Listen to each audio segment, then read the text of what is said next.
Prabowo disebut jadi Menteri paling berprestasi Q4 2023 versi MediaWave.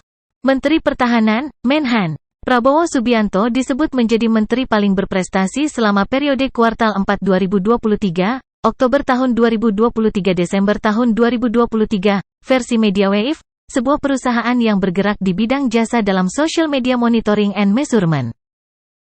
Penilaian itu berdasarkan menggunakan metode net sentiment, yang mengukur selisih percakapan bersentimen positif dengan sentimen negatif di media sosial. Menhan Prabowo mencatatkan jumlah net sentimen tertinggi, yaitu 27,518, yang merupakan indikator kuat dari jumlah besar percakapan positif yang berpusat pada kinerja. Hal ini menjadi penanda penting, tidak hanya bagi dirinya tetapi juga bagi Kabinet Indonesia Maju secara keseluruhan, kata CEO MediaWave, Erick Palupi, dikutip dari keterangan tertulis, Jumat tanggal 19 Januari tahun 2023. Erick mengatakan, sepanjang kuartal akhir 2023, Prabowo terlibat aktif dalam sejumlah proyek penting. Yang paling menonjol adalah inisiatif sumur bor yang tersebar di berbagai daerah di Indonesia. Salah satunya, di Desa Suro, Kecamatan Kalibagor, Kabupaten Banyumas, Jawa Tengah.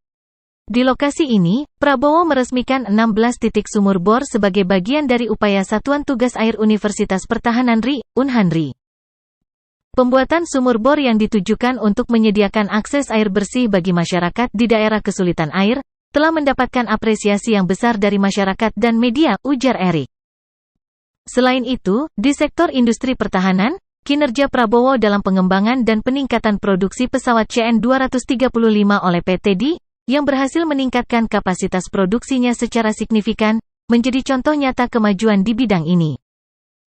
Faktanya, produk PT DI kini mulai mendapatkan perhatian dari pasar internasional, sebuah pencapaian yang menandai kemajuan signifikan dalam sektor industri pertahanan Indonesia, kata Erick. Sementara di posisi kedua ada Menteri Luar Negeri, Menlu Retno LP Marsudi, mengukir prestasi dengan net sentiment sebesar 9,114. Publik dan media secara luas membahas sikap tegas Retno dalam isu internasional, terutama terkait dengan pengecaman serangan Israel terhadap Palestina. Menteri BUMN Erick Thohir berada di urutan ketiga dengan net sentiment 8,792. Erick dipuji atas upayanya dalam memperbaiki pengelolaan dana pensiun BUMN dan inisiatif pooling fund.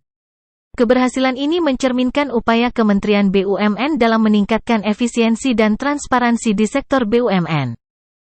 Menteri Pariwisata dan Ekonomi Kreatif, Sandiaga Uno, dengan jumlah net sentiment 2,777, mendapat pujian atas kesuksesan event MotoGP Mandalika 2023. Event ini berhasil menarik perhatian dunia dan melampaui target jumlah penonton, yang menandakan lonjakan signifikan dalam sektor pariwisata Indonesia, kata Erick. Terakhir, Menteri Perhubungan, Menhub, Budi Karya Sumadi, menduduki posisi kelima dengan jumlah net sentiment 2,723. Keberhasilan WOS kereta cepat Jakarta-Bandung, yang mencatatkan rekor jumlah penumpang, menunjukkan perkembangan positif dalam sektor transportasi Indonesia. MediaWave adalah platform social media listening pertama di Indonesia, yang menangkap percakapan media sosial dan online dalam bahasa Indonesia dengan berbagai variasinya yang kompleks.